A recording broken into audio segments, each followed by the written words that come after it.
Babu zakatil fitri. Ini suatu bab pada menyatakan zakat fitrah. บทต่อไปก็คือจะอธิบายถึง zakat fitrah แล้วเนาะบทมูลวาญิบ zakat fitrah itu wajib zakat fitrah นั้นมีbeberapa syarat ด้วยหลากหลายเงื่อนไขด้วยกัน yaitu bahwa ada ia แท้จริงแล้วมีและเงื่อนไขวาญิบ zakat fitrah เนาะอิสลาม1ต้องเป็นคนอิสลามด้านมัดและก็เป็นคนอิสระด้วยนี่ข้อที่2มันเป็นคนอิสลามและก็ต้องเป็นคนอิสระหมายถึงไม่ใช่ทาสแล้วdan lebih daripada และก็เงื่อนไขข้อที่3มันก็คือ lebih daripada nafkah dirinya และเหลือจากการใช้จ่ายตัวเอง lebih นี่เหลือจากการใช้จ่ายจากการ nafkah ตัวของเราเอง dan nafkah orang yang wajib atasnya nafkahnya และเหลือจาก nafkah ของผู้ที่วาญิบบุญเราที่จะต้องนาฟะก็นั่นก็คือครอบครัวเงินไขมันปาดอมาลัมอีดในคำรายาดานฮาริโยและวันรายาด้วยโยลบไปที่อีดนะเนี่ยถ้าเกิดว่าการใช้จ่ายไม่พอเพียงในการนาฟะก็ครอบครัวใช้ไม่ค่อยพอไม่วาญิบไม่จำเป็นต้องออกซากาตฟิตรอกันด้านเลเบปุโลและการเลือกอีกเหล่าทรัพย์สินนั่นก็คือพ่อเพียงเหล่าหมายถึงว่าเลือกเหล่าdari pada sampurna pakaian จากความสมบูรณ์ของเครื่องแต่งกายหมายถึงว่าเบี้ยที่ได้มานี่เสื้อผ้าเสื้ออะไรอย่างปาโตดที่ว่ามันเหมาะสมdengan diaด้วยกับบุคคลนั้นเสื้อผ้าไรใส่ที่เหมาะสมเนาะเลือกจากการตรงนี้เลยด้าน dengan orang yang wajib และคนที่ว่าวาญิบนาฟะกอฮ์อยู่คนที่เราวาญิบจะต้องนาฟะกอฮ์ด้วยด้านเลเบและการเลือกอีกแล้วด้านเลเบปุโลจะต้องเลือกอีกแล้ว daripada belanjaan จากการใช้จ่าย yang berkehendak ที่ต้องการ akan tempat kedudukan กับสถานที่พักอาศัยอยู่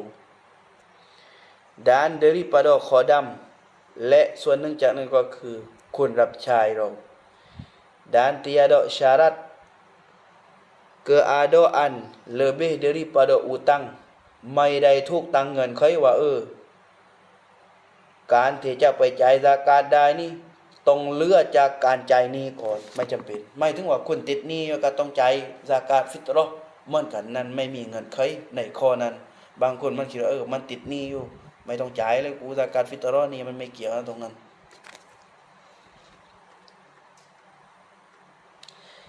dan dengan jatuh matahari akhir hari daripada bulan Ramadan เวลาของมันเวลาการจ่ายซากาตฟิตเราะห์เนาะเวลานั้นเงื่อนไขนั้นก็คือด้วยว่าดวงอาทิตย์ตกวันสุดท้ายของเดือนรอมฎอนนั่นเองอีนี่ละวักตุวาญิบนี่แหละเวลาที่วาญิบซากาตฟิตเราะห์เลยพอวันตกวันสุดท้ายของเดือนรอมฎอนนั้นเป็นเวลาที่วาญิบต้องจ่ายซากาตฟิตเราะห์เลยไม่ใช่สุนัตเลยkerana tiada dapat เนื่องจากว่าจำเป็น kerana tiada dapat tiada นี่เขาเรียกว่าnafji isbatun ni kerana tiada dapat tiada ความหมายตรงนี้ก็คือไม่ได้แปลว่าไม่ได้นะพอมันมีคำว่า tiada มาส่งตัวทางหน้าทางหลังเลยแต่ตรงนี้ก็คือแปลว่าจำเป็นkerana tiada dapat tiada นี่ความหมายก็คือหมายถึงว่าจำเป็น daripada mendapat satu suku จำเป็นจะต้องเริ่มจะต้องทัน mendapat satu suku จำเป็นจะต้องทันส่วนหนึ่งส่วนใด daripada Ramadan จากรอมฎอนหมายถึงว่าการจ่ายซากาตฟิตเราะห์นี้วาญิบจะต้องให้อยู่ในส่วนหนึ่งส่วนใดของเดือนรอมฎอนนั่นเอง dan satu suku และส่วนหนึ่งส่วนใดdaripada Syawal จากเดือน Syawal ด้วยdan kerana inilah wajib dikeluarkan fitrah เนื่องจากว่านี้แหละวาญิบจะต้องออกซากาตฟิตเราะห์ต้องจ่ายซากาตฟิตเราะห์ daripada yang mati จากผู้ที่เสียชีวิตจากผู้ที่ตาย kemudian ภายหลังจาก daripada jatuh matahari ภายหลังจากดวงอาทิตย์ได้ตกtiada yang mati dahulu tiada yang mati dahulu daripada jatuh matahari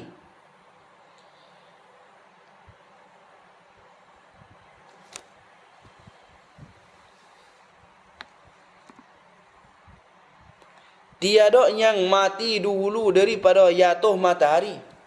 ผู้ที่ว่าไม่ตายไม่เสียชีวิตก่อนจากดวงอาทิตย์ตก dan tiada dikeluarkan fitrah kanak-kanak และไม่วาญิบจะต้องออกซากาตฟิตเราะห์เด็กๆyang diperanak ที่ได้เกิดเด็กที่ว่าได้ถูกเกิดมา kemudian daripada jatuh matahari ภายหลังจากดวงอาทิตย์ตกภายหลังจากดวงอาทิตย์ตก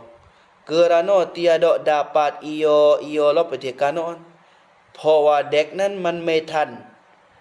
akan dua juzu yang tersebut สองส่วนที่ได้กล่าวมาสองส่วนที่ได้กล่าวมามันไม่ทันเลยเด็กคนนั้นมันไม่ทันสองส่วนที่ได้กล่าวมา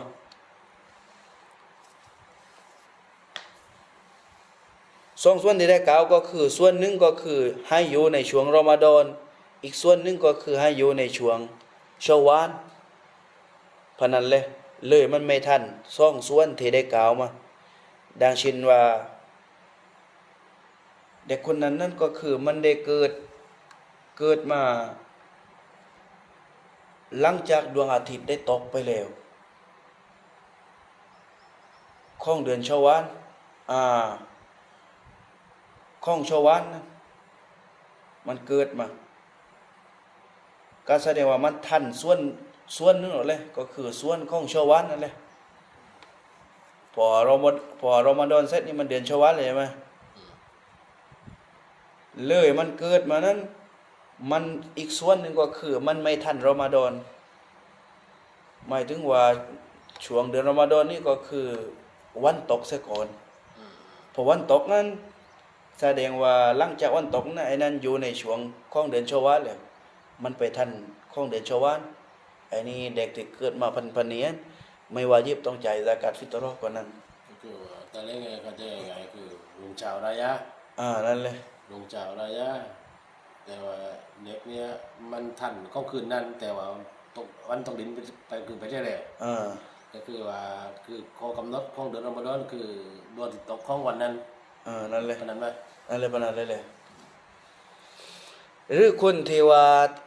ตายก็เหมือนกันถ้าเกิดว่ามันตายท่านซ่องส่วนท่านทางรอมฎอนท่านทางชาวาลเนาะ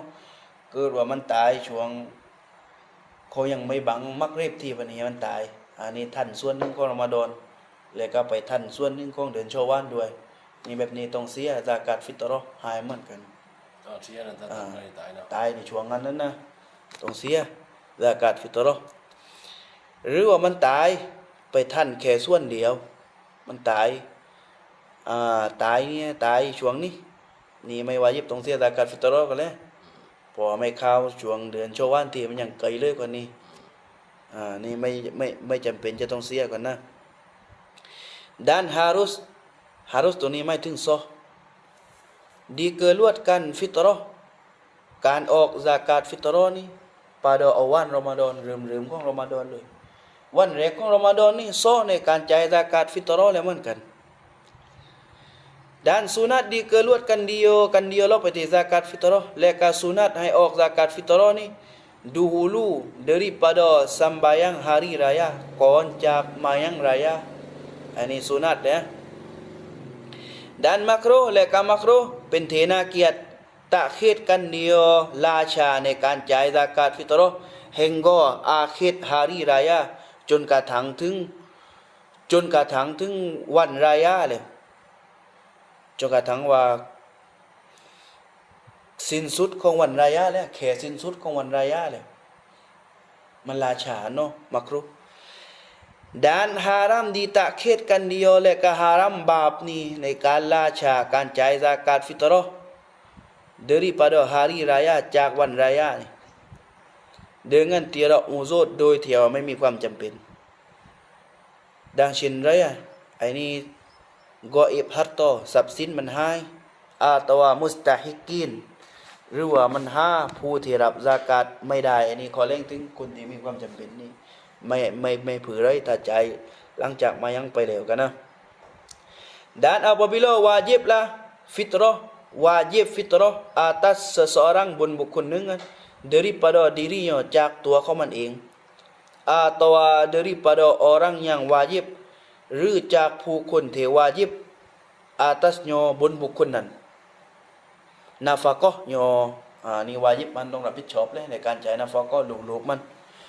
วาญิบล่ะวาญิบแก่มันนั้นdikeluarkan satu kantangวาญิบมันต้องออก1 kantang daripada makanan จากอาหาร yang ghalib อาหารที่ว่าyang ghalib นี่ก็คือจากอาหารหลักนั่นเองนะจากอาหารหลักดีมากันอาลีนังเกอรีที่ชาวเมืองนั้นได้ทำการกินกัน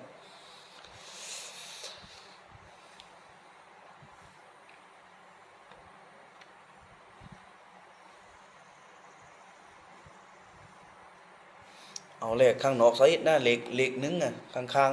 ๆวาซูอิลาชัยคูนาและก็ได้ทุกถามคู่ของเราเนาะคู่ของเรานี่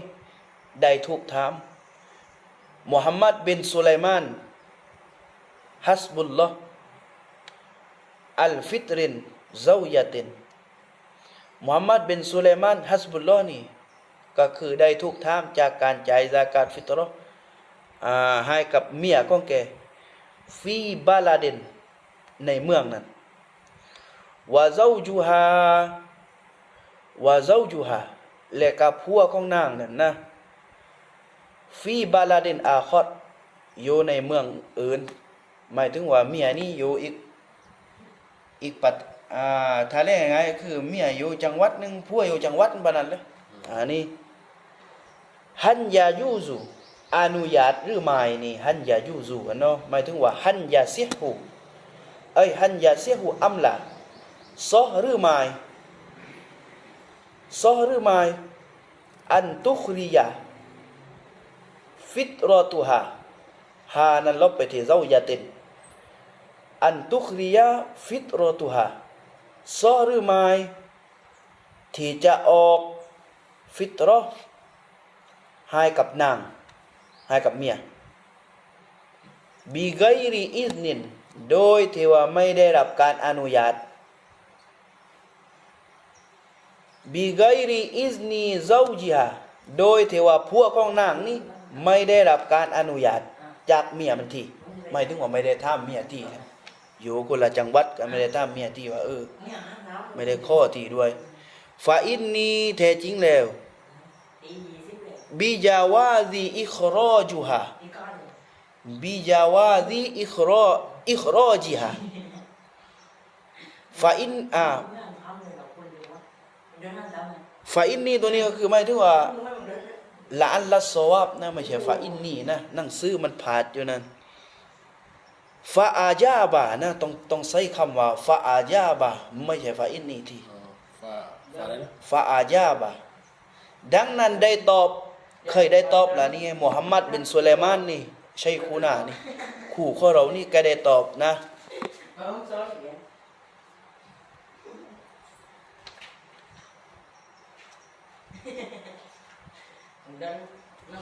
มุฮัมมัดบินสุไลมานนี่แกก็ได้ตอบนะบิยาวาซีอนุญาตนะอนุญาตอิครอจิฮาการออกนั่นการออกซากาตเนี่ยฮาตรงนี้ลบไปที่ฟิตรอตุฮานะ ด้วยว่าอนุญาตและการออกซากาตฟิตรอนั้นบิไกริอิซนีซาวจิฮาโดยที่ว่าไม่ต้องขออนุญาตจากผัวมันนี่เรียกว่าเมียก็อยู่จังหวัดหนึงผัวอยู่จังหวัดหนึงเลยพอที่ออกซากาตฟิตรอนี่บางทีเมียที่ออกเองเนาะหรือว่าบางทีก็ผัวที่ออกให้ก็คือถ้าเมียที่ออกเองนี่แกก็ตอบว่าไม่ต้องขออนุญาตก็ถือว่าใช้ได้แล้วเหมือนกันถ้าว่าเมียออกซากาตฟิตรอเองโดยที่ว่าไม่ได้บอกผัวปานนั้นเลยหรือว่าผัวออกให้โดยที่ว่าไม่ได้บอกเมียเนาะไม่เปิดก็ไม่ผือก็ใช้ได้เลยลิอันนัลอาซอฮะลิอันนัลอาซอไอกอลุลกอกอลุลมุอ์ตะมะดีตามกลมุอ์ตะมัดตามกลอาซอนี่ทัศนะที่แข็งแรงในด้านหลักฐานนั่นเนาะอันนั้นฟิตรอตาแท้จริงแล้วฟิตรอนั้นตาจีบูอาวะลันอะลัลมุคริจีอันฮุวาญิบตั้งแต่เริ่มเลยเนาะตาจิบูอาวะลันอะลัลมุคริจีอันฮุวาญิบตั้งแต่เริ่มต้นเลยวาญิบตั้งแต่เริ่มต้นนี่ก็คืออะลัลมุคริจีก็คือให้มันทำการออกเองเลยอันฮูจากมันตรงนี้ก็คือไม่ถึงเมียเลยให้เมียทำการออกเองไปเลยก็ได้เหมือนกันนะวะกอลาชัยคุนาก็ได้กล่าวว่าวายายูซุลิซาวจีไอดอนอนุญาตสำหรับสามีเช่นเดียวกันเช่นเดียวกันตรงนี้ก็คือไม่ถึงสำนวนหนังสือภาษาอาหรับนี่ก็คือต้องตักเดตกาลามมาไอกามายายูซุลิซาวญาติชัยคุนาบอกว่าอนุญาตสำหรับสามีเช่นเดียวกันคือเหมือนเทวาอนุญาตให้เมียออกโดยเทวาไม่ต้องรับอนุญาตจากผัวเลยเหมือนกันเลยนี่คำว่าไอดอนนี่สำนวนภาษาอาหรับนะมันล้ำลึกนะถ้าเราแปลว่า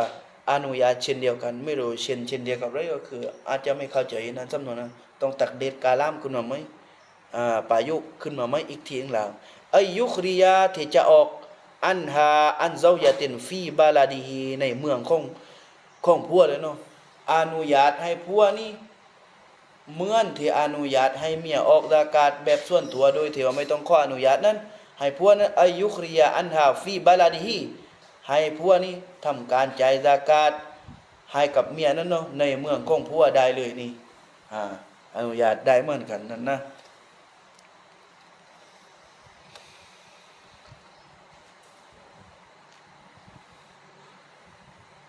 เมื่อเงยยั่งกัน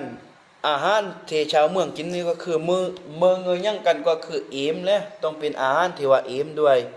ยั่งเสยตารอที่ปลอดภัยเดริปาโดอุปาโมจากอะไรเดริปาโดอุปาโมนี่ก็คือตัวอย่างนะตาโนดินข้าวสารที่เราจะเอามาจ่ายซากาตฟิตรอนี่หนึ่งต้องปลอดภัยต้องสะอาดจากดินดันฮัมโปฟางฮัมโปนี่ฟางข้าวเลยตอนข้าวมันหมายถึงว่าเขาไปชูมาแล้วเนี่ยเขาขัดมาแล้วเนาะฮัมโปนี่ฟางนะดันเสียตลอดปุโลและก็ต้องปลอดภัยอีกแล้วข้าวสารที่มาจ่ายฟิตรอนี่เดริปาโดอีบจากตำนี้อย่างเช่นเรบูโบหมดอย่าให้มีหมดเลยสั้นเอามาจ่ายฟิตรอนี่อย่าเอาสั้นที่ยังหมดมามันไม่กินแล้วเอามาจ่ายฟิตรอไม่ได้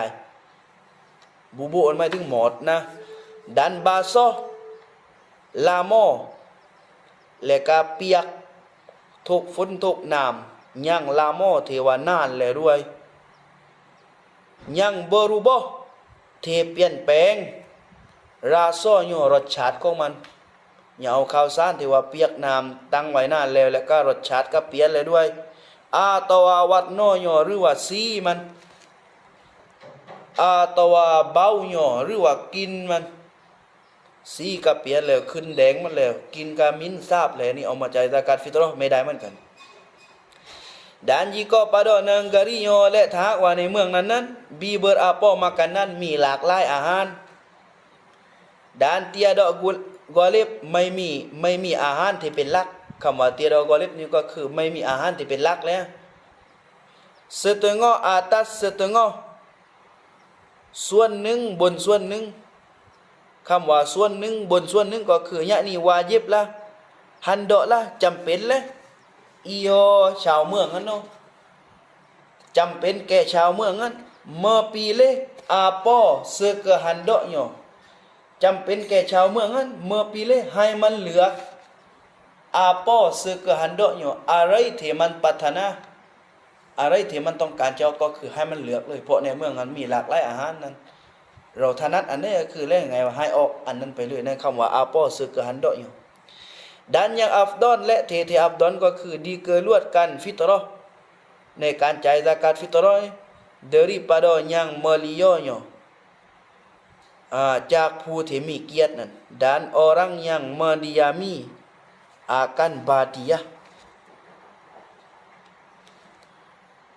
และผู้ที่ว่าเตรียม akan badiyah เตรียม badiyah หมายถึงว่า darat di luar negeri นอกเมือง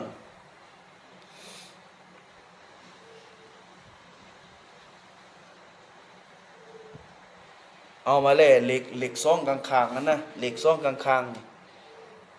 จะอธิบายถึงคำว่าบาดียะตรงนี้นะเหล็กซ่องนี่ว่าเรากานะชักสูถ้าหากว่ามีและบุคคลหนึ่งนั้นฟีบาดียะเต็นอยู่ในชนบทบาดียะในชนบทเอาบาลาเดนหรืออยู่ในเมืองลากูตาฟีฮาฟีฮานี่เราไปเทบาดียะเลยฮานะเราไปเทบาดียะลากูตาไม่มีอาหารที่เอมในเมืองนั้นลากูตาฟีฮานี่ไม่มีอาหารที่เอมในเมืองนั้นหมายถึงว่าไม่มีอาหารที่เป็นหลักในเมืองนั้นเลยเอากานาฟีฮาหรือว่ามีอาหารเอากานาฟีฮากูตนหรือว่ามีอาหารที่เอมในเมืองนั้นลายุเจซิอูไม่พอเพียงฟิตรอตีในการจ่ายฟิตรอมีอาหารที่เอมในเมืองนั้นก็จริงแต่ไม่พอเพียงในการจ่ายฟิตรอกันละมีอย่างเช่นเนื้อวัดซัมนีกันละมีนี่หมายถึงเนื้อวัดซัมนีมันเนยซัมนีนี่หมายถึงเนยนะวัลตัวอะไรตัวนั้นนะตัวซ่ามา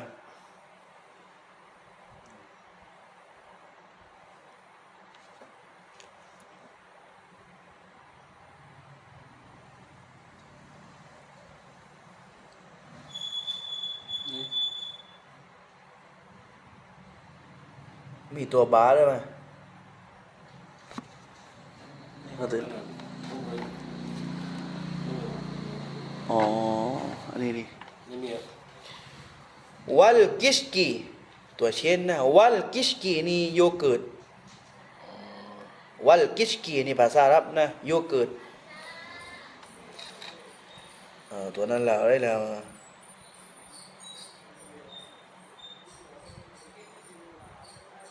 ไม่ชัดเลย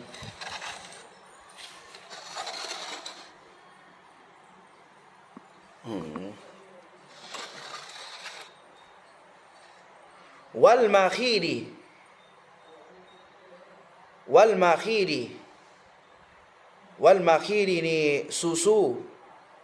นุ่มแบบนุ่มเนยแล้วมันกันเป็นแทนเป็นก้อนแล้วมันกันนะวัลมาคีดีอุคริยามินกูเตนอักรอบันบิลาดีอิเลฮีได้ถูกนำออกจากอาหารนั้นได้ถูกนำออกมาจากอาหารนั้นอักรอบัลบิลาดีอิเลฮีอาหารนี้แหละก็คืออาหารที่ว่าเมืองนั้นมีอยู่นะอาหารที่ว่าเมืองนั้นมีเนี่ยเมืองที่เขาบอกเดี๋ยวมีเนื้อมีมันเนยแบบนี้อิบนูกอซิมนี่อิบนูกอซิมบันจารี dan dipaham และได้ทุกให้ความเข้าใจได้ทุกเข้าใจ daripada ini masalah จาก masalah นี้ sagu ก็คือหมายถึงซาคูนั่นแหละซากูนี่ภาษามลายูนะ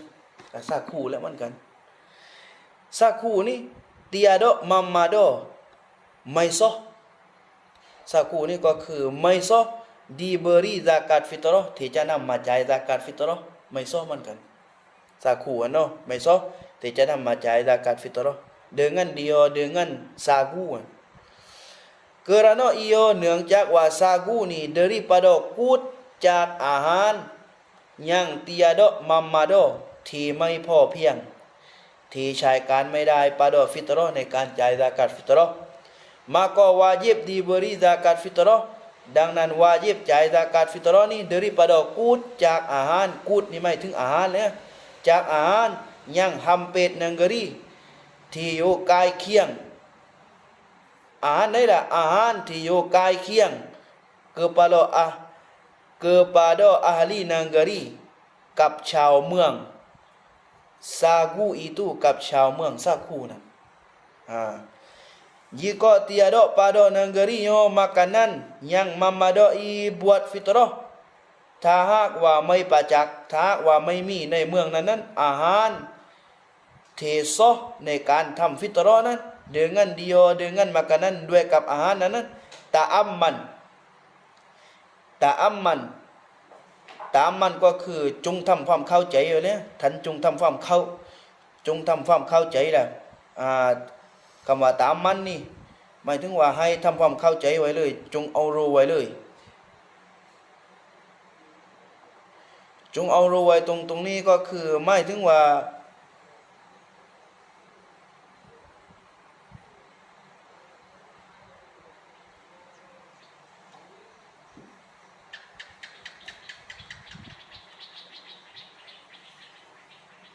ให้เราจงเอารู้ไว้ก็คือเขาในก้อยเดียวเขามาลายุดริกูกุลลูฮูลายุดริกูกุลลูฮูนั่นเองนะก็คือให้ทำตามเงินเคยหรือว่าข้อแม่ในสิ่งที่ว่ายังลาวแต่ต้องให้สุดๆไปก่อนเลยเอาอ่านให้หมดประโยคนั่นอย่างอิดเลยออกมาเลยข้างนอกนี่นะข้างในนี่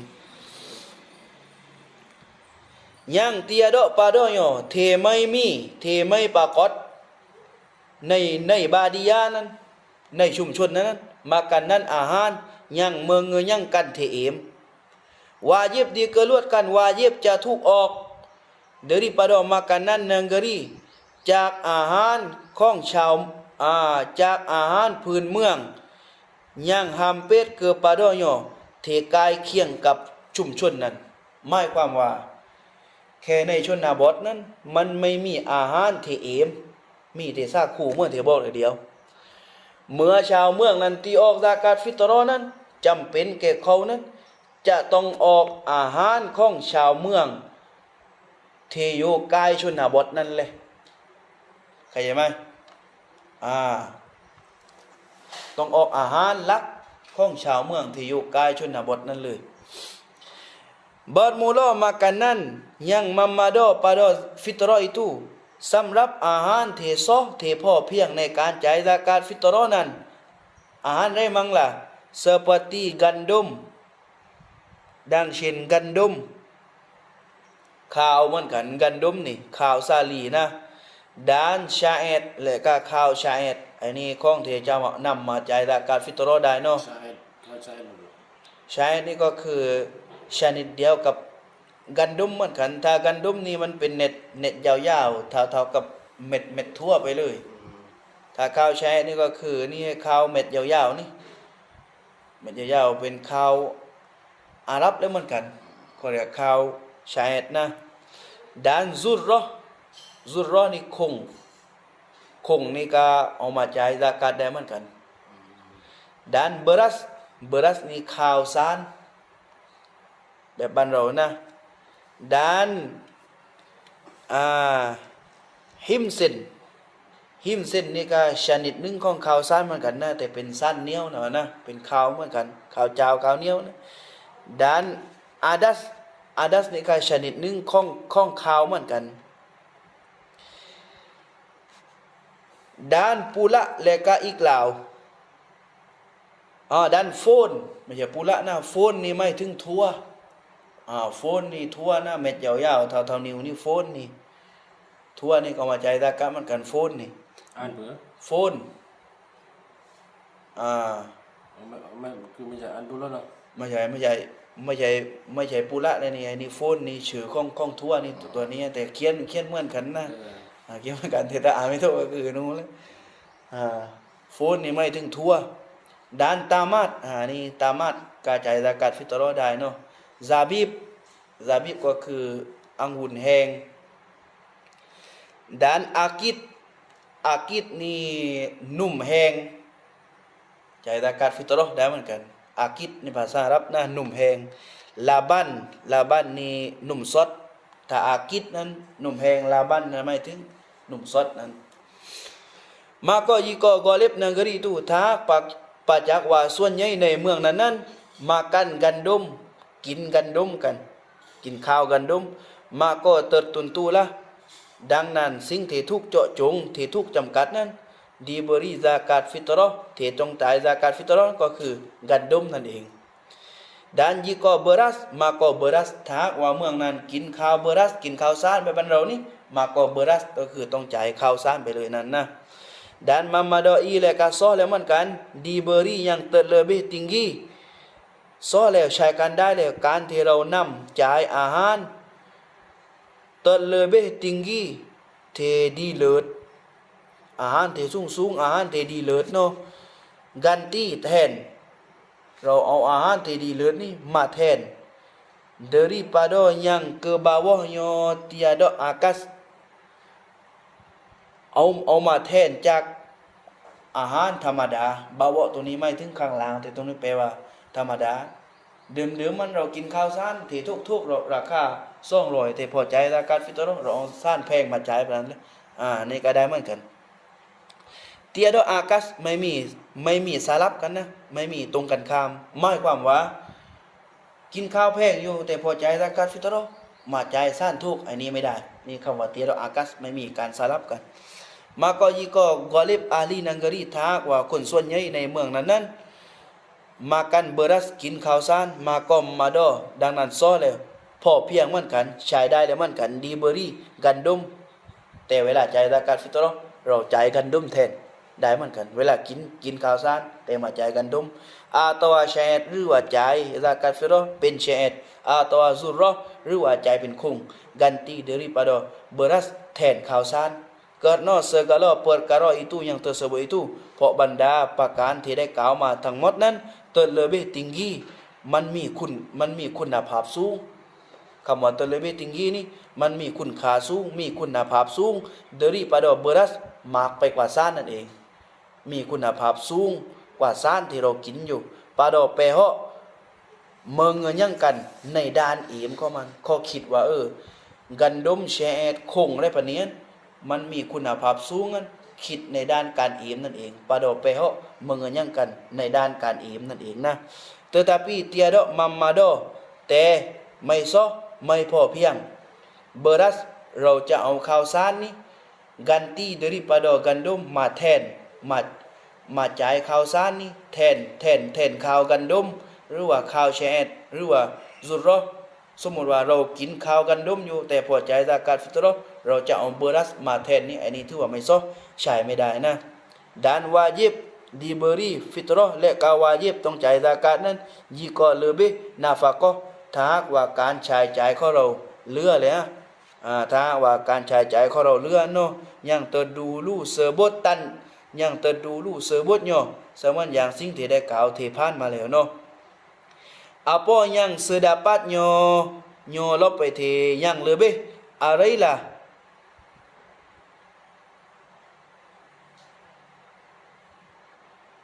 apa yang sedapat ก็คือสุดเท่าที่ได้เนี่ยก็คือสุดเท่าที่เราทำได้ setengah gantang ครึ่งกันตัง atau kurang หรือน้อยกว่านั้น daripada จาก ขึงข้องกันตังเกินนอกประมาณเลยฮะรอเนื่องจากว่ารักษาakan atas yang wajibต่อสิ่งที่วาญิบ dengan qadar sedapat ด้วยจำนวนเท่าที่ทำได้ด้วยจำนวนเท่าที่ทำได้สมมติว่าการนับฟักของเรานี่ใช้ไม่ค่อยพอเนาะแต่ว่าเรายังออกซากาตฟิตรอแค่เพียงครึ่งขันตังก็ได้หรือหน่วยกว่านั้นก็ได้เพื่อต้องการจะรักษาสิ่งที่วาญิบมันเองนี่อันนี้เรื่องถึงว่าสุดๆความสามารถเลยนะdan tiada harusnya ni tiada sah no mai sah nah di setengah akan satu kantang daripada dua jenisแบ่งซองdi setengah ตรงนี้หมายถึงว่าแบ่งซอง1กันตังนั้นแบ่งเป็นซองชนิด daripada dua jenis แบ่งเป็นซองชนิดเนี่ยซองอาหารด้วยกัน daripada seorang yang satu ส่วนหนึ่งจากบุคคลหนึ่งนั้นอาหาร1กันตังนี่ก็เรียกเอาอาหารมา2ชนิดนี่เอาทั้งข้าวสารเอาทั้งลูกตามาดมารวมก็เป็น1กันตังอันนี้ถือว่าไม่ซ้อใช้กันไม่ได้แก่บุคคลเดียวนะ dan jika salah sewaktu let hak wa andai daripada dua jenis ituจาก2ชนิดนั้นเนาะ terlebih tinggi มันมีคุณภาพสูง daripada yang satu มันมีคุณภาพสูงไปกว่าอีกอันนึง sekalipun สักทีก็ตามseperti setengah kantang อย่างเช่นว่าครึ่งกันตังกันดมครึ่งกันตังนั้นครึ่งโลนั้นเป็นข้าวกันดม dan setengah kantang แชดและก็อีกครึ่งกันตังเป็นแชดอันนี้ทั่วไม่ซอกมารวมกันนี่หมายถึงว่าเท่าก็คือกันดม1กันตังไปเลยอย่าเอามานู่นอันนี้อันนั้นไม่ได้ bermula wajib atas seorang itu wajib bunบุคคลหนึ่งนั้น memberi fitrah dirinya จะต้องจ่ายต้องทำซากาตฟิตรอแก่ตัวของเขาดูลูกก่อนต้องจ่ายให้กับตัวเองก่อนจ่ายให้ตัวเองก่อน jika lebih daripada nafkah yang tersebut itu ถ้าหากว่าเหลืออาหารนั้นเหลือจากนาฟากอที่ได้กล่าวมานั้น dan jika lebih ถ้าเกิดว่าอาหารนั้นเหลือจากการใช้จ่ายแล้วเหลือจากนาฟากอแล้วนั้นให้ทำการจ่ายฟิตรอให้กับตัวมันเองก่อนมาก็ยีก็เลเบถ้าหากว่าเหลือ dan jika lebih lagi diberi fitrah ถ้าหากว่าเหลืออีกแล้วจ่ายให้ตัวเองแล้วเหลือแล้วเนาะจ่ายให้ตัวเราเสร็จยังเหลือเลยอาหารยังเหลือเลยก็คือให้จ่ายฟิตรออิสตรีโยให้กับเมียมันแล้วนี่ลำดับที่2ให้จ่ายให้เมียมัน dan jika lebih lagi ถ้าว่ายังเหลืออีกเลยแล้วมาก็ดีเบอรี่ฟิตรออาเนาะโยให้จ่ายซากาตฟิตรอให้ลูกมันยังเกิดเจนที่ว่าเลยมาก็jika lebih dengan ถ้าว่าเหลือแล้วจ่ายลูกเสร็จแล้วก็เหลือแล้วดีเบอรี่ฟิตรอบาปะโยให้จ่ายซากาตฟิตรอให้ปะมันแห่งก็ke atas จกตังขึ้นถึงบนนู่นนั่นคำว่าแห่งก็ke atas เนาะkemudian ภายหลังจากนั้นมาก็ฟิตรอibunya ให้จ่ายซากาตฟิตรอให้หมามาแล้วแห่งก็ke atas เหมือนกันจนกระทั่งถึงขึ้นถึงข้างบนเหมือนกันเนาะมาก็ฟิตรออาโนะยังเบอร์ซัดภายหลังจากนั้นคือให้จ่ายฟิตรอโลกของมันที่ว่าย่อยkemudianมาก็ซาโยภายหลังจากนั้นให้จ่ายให้ถาดมันแล้วนี่เป็นลำดับไปเลยถ้ามันมีถาดนะfar'un wajib pada segala zakat yang tersebut wajib benda zakat ที่ได้กล่าวมานั้นdiniatkan zakat นั้นจะถูกเนียดด้วย dan memadolah เนียดพอเพียงแล้วการเนียดkalau diasingkan dia ก็คือแยกเนียดทีละอันคำว่า diasing นี่เนาะเนียด zakat นั้น daripada harta จากทรัพย์สินนั้น dan kemudian daripadanya maka hendaklah diniat ดังนั้นสุนัตเลยภายหลังจากนั้นภายหลังจากที่ว่าเราได้ทำการเนียดแล้วนั่นก็คือสุนัตให้เราเนียดอีกทีนึงแล้วเนาะหมายถึงว่าในตอนที่ว่าเราเอาทรัพย์สินมานู้ให้เราเนียดเร็วๆพนั้นเลยตอนที่พามันนู้เนียดมาแต่พอมาถึงใจซากาตนั้นสุนัตให้เนียดอีกทีนึงแล้วนะseperti dikatakan ดังเช่นว่าบุคคลหนึ่งได้กล่าวว่า อีนีละซากาตกูนีและซากาตของฉันเนาะอาตวาอีนีฟัดดูซะดะกอฮัตตอกูหรือมันกาวานีฟัดดูซะดะกอทรัพย์สินของฉันอาตวาอีนีซากาตฟิตเราะห์กู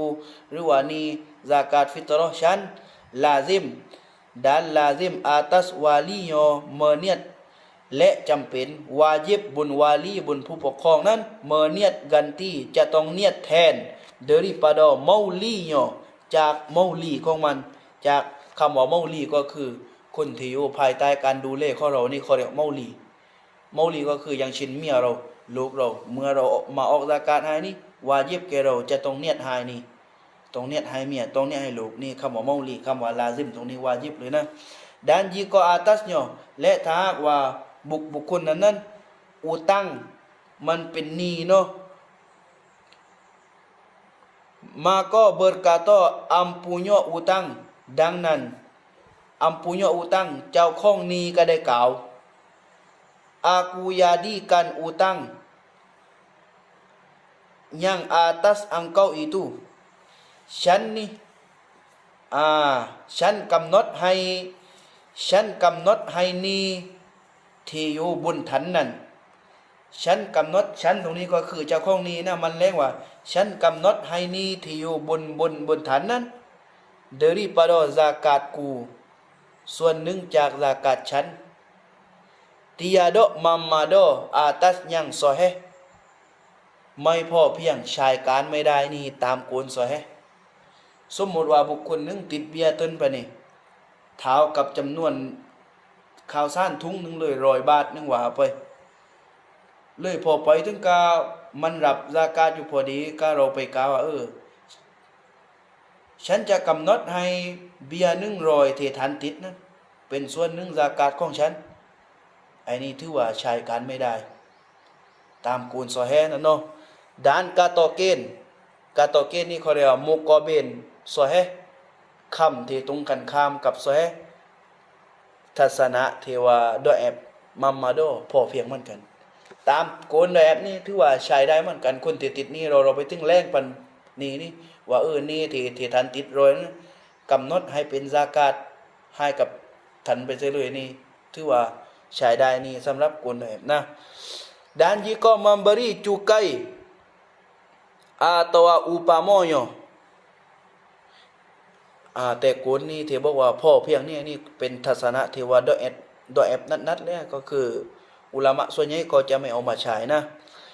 ด้าน memberi cukai และถ้าหากว่าเราได้ให้ไปupamanya ตัวอย่างแรก dengan diniatkan ด้วยว่ามันเนียดว่า zakat mamadolah เนียด zakat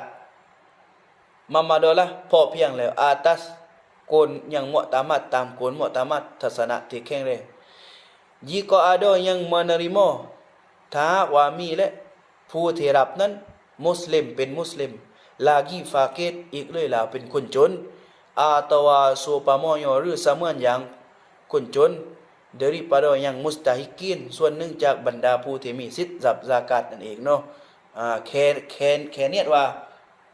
เราพาไปถึงยินให้แค่เนียดว่านี่ซากาตตามกุลมุตามัดนั้นใช้การได้เลยนะใช้การได้แล้วเหมือนกันบาบุนฟีมุสตะฮิกินอัสซอดะกอตีต่อไปก็คือจะอธิบายถึงบรรดาผู้ที่มีสิทธิ์รับซากาตฟิตเราะห์เนาะอัลลอฮฺซุบฮานะฮูวะตะอาลา